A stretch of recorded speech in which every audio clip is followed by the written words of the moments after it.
दोस्तों, कल्पना कीजिए, एक सुबह आप उठते हैं और खबर आती है कि दुनिया की सबसे बड़ी तेल सप्लाई रुकने वाली है।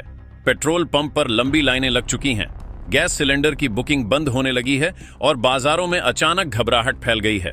यह कोई फिल्मी कहानी नहीं, बल्कि वह सच्चाई है जिसकी आहट आज पूरी दुनिया सुन रही है। क्योंकि मिडिल ईस्ट में बढ़ता तनाव अब सिर्फ युद्ध नहीं, बल्कि ऊर्जा आपातकाल की चेतावनी बन चुका है। मिसाइलें सिर्फ आसमान नहीं चीर रही, बल्कि वैश्विक अर्थव्यवस्था की रीढ़ पर वार कर रही हैं। दुनिया का वह इलाका जहां से तेल और गैस की नदियां बहती हैं, आज बारूद के ढेर पर खड़ा है। और अगर यहां सप्लाई रुकती है तो असर सीधे आपकी जेब, आपकी रसोई और आपकी रोजमर्रा की जिंदगी पर दिखाई देगा। अभी वीडियो को लाइक करें और चैनल को सब्सक्राइब जरूर करें, क्योंकि आने वाली जानकारी आपको चौंका सकती है। और कमेंट में लिखें, भारत माता की जय, ताकि दुनिया देख सके भारत की आवाज कितनी मजबूत है।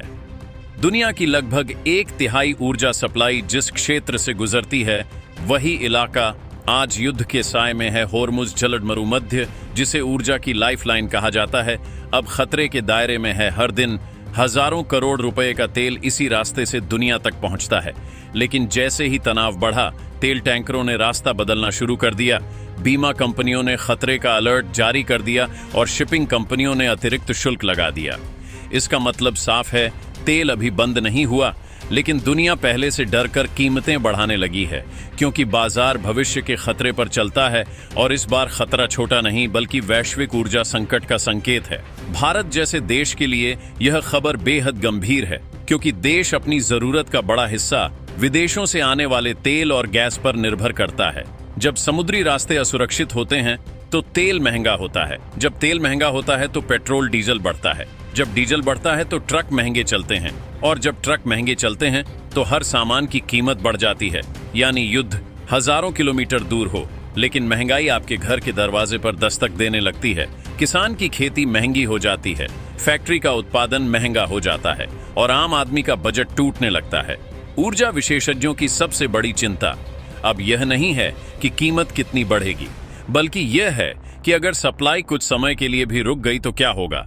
सोचिए, अगर गैस जहाज बंद हो जाएं, एलएनजी टर्मिनल पर आपूर्ति धीमी पड़ जाए और तेल निर्यात करने वाले देश सुरक्षा कारणों से उत्पादन कम कर दें, तो दुनिया में ऊर्जा की कमी पैदा हो सकती है। और इतिहास गवाह है कि जब भी ऊर्जा की कमी हुई है, तब वैश्विक अर्थव्यवस्था हिल गई है। 1973 का तेल संकट हो या खाड़ी युद्ध, हर बार पेट्रोल पंप पर कीमतों ने रिकॉर्ड तोड़े हैं। आज स्थिति और ज्यादा खतरनाक इसलिए मानी जा रही है क्योंकि दुनिया पहले ही महंगाई और आर्थिक दबाव से गुजर रही है। ऐसे समय में तेल और गैस की सप्लाई रुकना आग में घी डालने जैसा होगा। एयरलाइंस टिकट महंगे करेंगी, बिजली उत्पादन लागत बढ़ेगी, उद्योग धीमे पड़ेंगे और शेयर बाजार में भारी उतार चढ़ाव देखने को मिल सकता है। निवेशक सुरक्षित निवेश की ओर भागने लगेंगे और वैश्विक विकास दर पर ब्रेक लग सकता है। भारत सरकार लगातार वैकल्पिक स्रोतों की तलाश में लगी है। रूस से सस्ता तेल खरीदने की रणनीति इसी का हिस्सा है।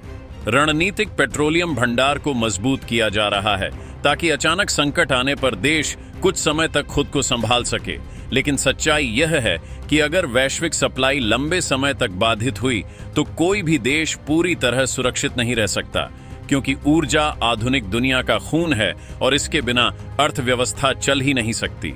रसोई गैस की कीमतों को लेकर भी चिंता बढ़ने लगी है, क्योंकि एलएनजी बाजार सीधे अंतर्राष्ट्रीय तनाव से जुड़ा होता है। गैस महंगी हुई तो बिजली महंगी होगी, उर्वरक महंगे होंगे और खेती की लागत बढ़ेगी। यानी असर शहर से गांव तक फैल जाएगा। यही कारण है कि ऊर्जा संकट को अब राष्ट्रीय सुरक्षा के बराबर माना जा रहा है, क्योंकि यह सिर्फ आर्थिक मुद्दा नहीं, बल्कि सामाजिक स्थिरता का सवाल बन जाता है। विश्लेषकों का कहना है कि अभी बाजार डर से चल रहा है। वास्तविक कमी अभी शुरू नहीं हुई, लेकिन अगर युद्ध बढ़ा और तेल उत्पादन केंद्र निशाने पर आए तो कीमतों में विस्फोट हो सकता है। कुछ अनुमान बताते हैं कि ऐसी स्थिति में तेल कीमतें अचानक रिकॉर्ड स्तर छू सकती हैं और पेट्रोल डीजल नई ऊंचाई पर पहुंच सकते हैं।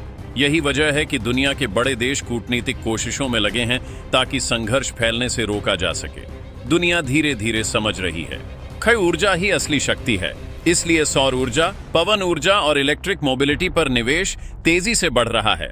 भारत भी एथेनॉल मिश्रण और इलेक्ट्रिक वाहन मिशन को आगे बढ़ा रहा है ताकि भविष्य में तेल पर निर्भरता कम हो सके। लेकिन वर्तमान में करोड़ों वाहन अभी भी पेट्रोल डीजल पर चल रहे हैं। इसलिए हर अंतर्राष्ट्रीय संकट सीधे भारतीय नागरिक को प्रभावित करता रहेगा। आज पेट्रोल पंप पर खड़ा व्यक्ति सिर्फ ईंधन नहीं खरीद रहा, बल्कि वैश्विक राजनीति की कीमत चुका रहा है। हर मिसाइल, हर प्रतिबंध और हर समुद्री तनाव आखिरकार मीटर की बढ़ती संख्या में बदल जाता है। यही आधुनिक दुनिया की सच्चाई है, जहां युद्ध सीमा पर शुरू होता है, लेकिन असर आम आदमी की जेब पर खत्म होता है।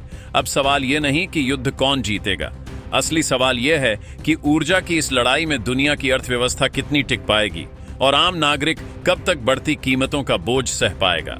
क्योंकि अगर तेल और गैस की नलियां धीमी पड़ गईं, तो आने वाला समय सिर्फ महंगाई नहीं, बल्कि वैश्विक आर्थिक तूफान का संकेत हो सकता है। और शायद इतिहास फिर लिखेगा कि तीसरा बड़ा संकट गोलियों से नहीं, बल्कि ईंधन की कमी से शुरू हुआ था।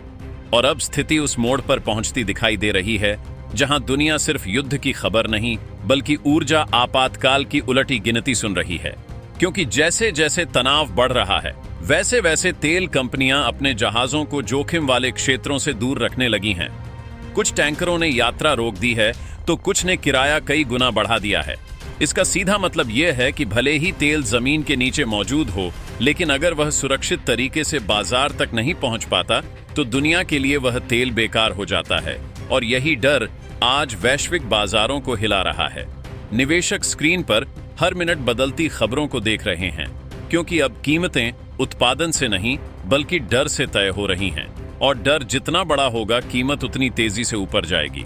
दुनिया की बड़ी अर्थव्यवस्थाएं आपात बैठकें कर रही हैं, क्योंकि उन्हें पता है कि अगर ऊर्जा सप्लाई बाधित हुई, तो सबसे पहले उद्योग रुकेंगे, फैक्ट्रियां धीमी पड़ेंगी और बेरोजगारी का खतरा बढ़ेगा। यूरोप पहले ही गैस संकट का दर्द झेल चुका है, और अब एशिया भी उसी खतरे की तरफ बढ़ता दिखाई दे रहा है।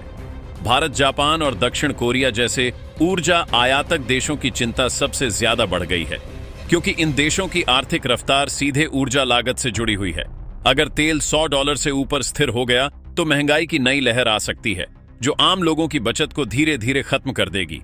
भारत के शहरों में रहने वाला मध्यम वर्ग शायद अभी इस संकट की गहराई को महसूस नहीं कर रहा, लेकिन विशेषज्ञ चेतावनी दे रहे हैं कि यदि गैस सप्लाई प्रभावित हुई, तो बिजली उत्पादन पर असर पड़ सकता है। कई पावर प्लांट गैस आधारित हैं, और ईंधन महंगा होते ही बिजली कंपनियों की लागत बढ़ जाती है, जिसका असर बिजली बिल पर दिखाई देता है। यानी पेट्रोल पंप से शुरू हुआ संकट घर के बिजली मीटर तक पहुंच सकता है। यही कारण है कि ऊर्जा को अब आर्थिक हथियार कहा जाने लगा है, क्योंकि बिना एक गोली चलाए भी पूरी अर्थव्यवस्था को दबाव में लाया जा सकता है। इस बीच अंतर्राष्ट्रीय बाजार में एक और बड़ा बदलाव दिखाई दे रहा है। कई देश तेल का स्टॉक जमा करने लगे हैं, ताकि भविष्य के संकट से बचा जा सके।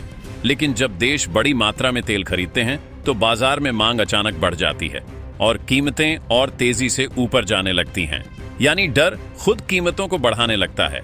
यही ऊर्जा बाजार का सबसे खतरनाक मनोविज्ञान है, जहां वास्तविक संकट शुरू होने से पहले ही आर्थिक झटका लग जाता है। विशेषज्ञों का कहना है कि यदि होर्मुज जलमार्ग कुछ दिनों के लिए भी बाधित हुआ, तो दुनिया की लगभग 20% तेल सप्लाई प्रभावित हो सकती है, और यह आधुनिक इतिहास का सबसे बड़ा ऊर्जा झटका साबित हो सकता है।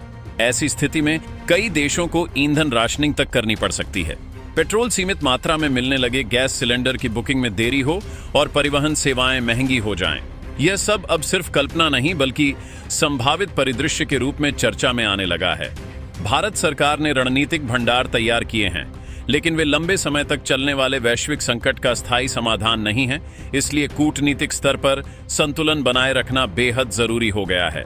भारत एक तरफ पश्चिमी देशों से संबंध बनाए हुए है, तो दूसरी तरफ रूस और मिडिल ईस्ट के देशों से ऊर्जा साझेदारी मजबूत कर रहा है, ताकि किसी एक स्रोत पर निर्भरता देश को संकट में न डाल दे। यह बहुदिशात्मक नीति आने वाले समय में भारत की सबसे बड़ी ताकत साबित हो।